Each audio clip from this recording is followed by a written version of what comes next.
This week, the company building one of the world's most advanced AI models hit pause on its own biggest training run.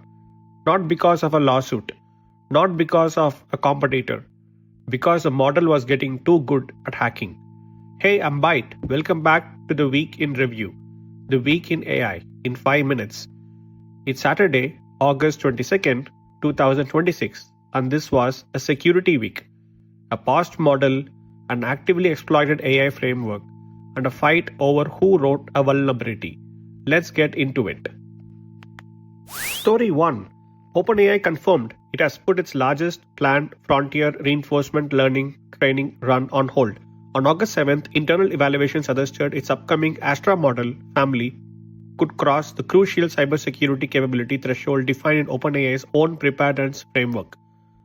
That came alongside a separate incident in which OpenAI's own agents breached the model repository Hugging Face.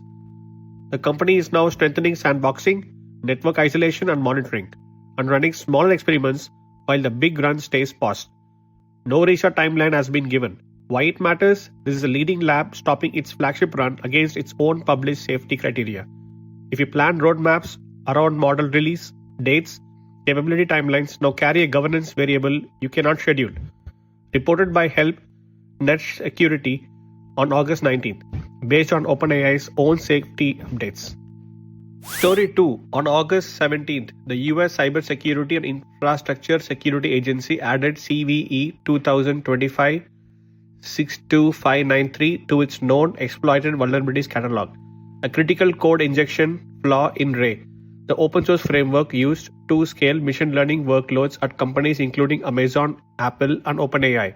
The attack is clever.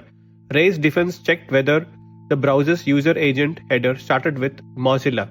The attackers combined that weak check with DNS rebuilding to get remote code execution just from a developer visiting a malicious page while Ray was running.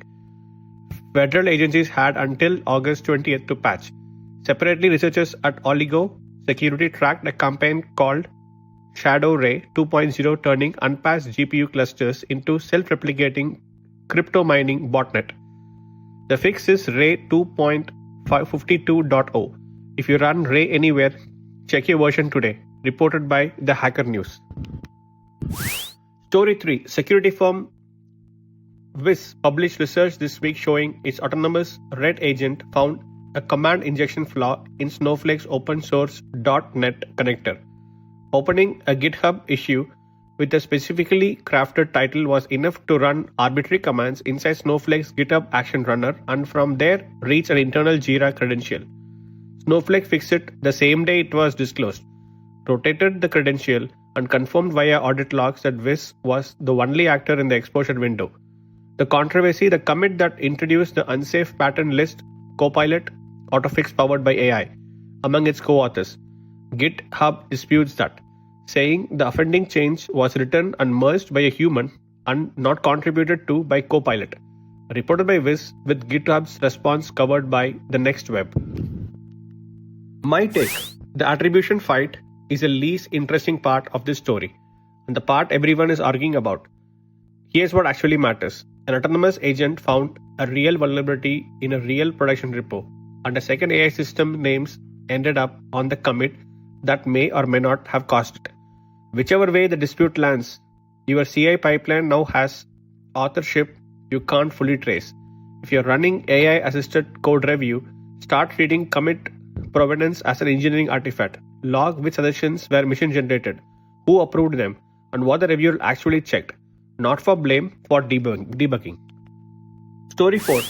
Marvell Technology gave Google a warrant to buy up to 59 million Marvell shares at $206.58 each, roughly $12.2 billion if fully exercised as part of a custom AI chip partnership. Shares vest as Google buys qualifying silicon, unlocking for every $500 million in purchases, and the deal could be worth around $120 billion in revenue to Marvell if every threshold is hit. It covers processors that run models, manage storage, and move data across networks. The whole stack around Google's TPUs.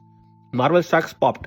Broadcom, previously Google's main custom chip partner, fell more than 5%. And that's modest market context, not investment advice. Why it matters? The hyperscalers aren't just buying chips anymore. They're buying leverage over suppliers, reported by CNBC and Reuters. Story 5. On August 18th, OpenAI began a global rollout of ChatGPT for teens.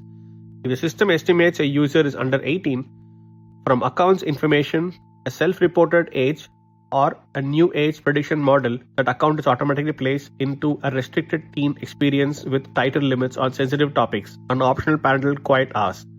The rollout is gradual, taking about 2 weeks.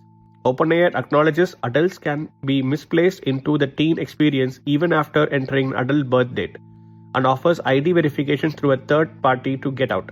Why it matters? This is problematic. Getting shipped at customer sale. And it's a preview of a pattern coming to a lot of products.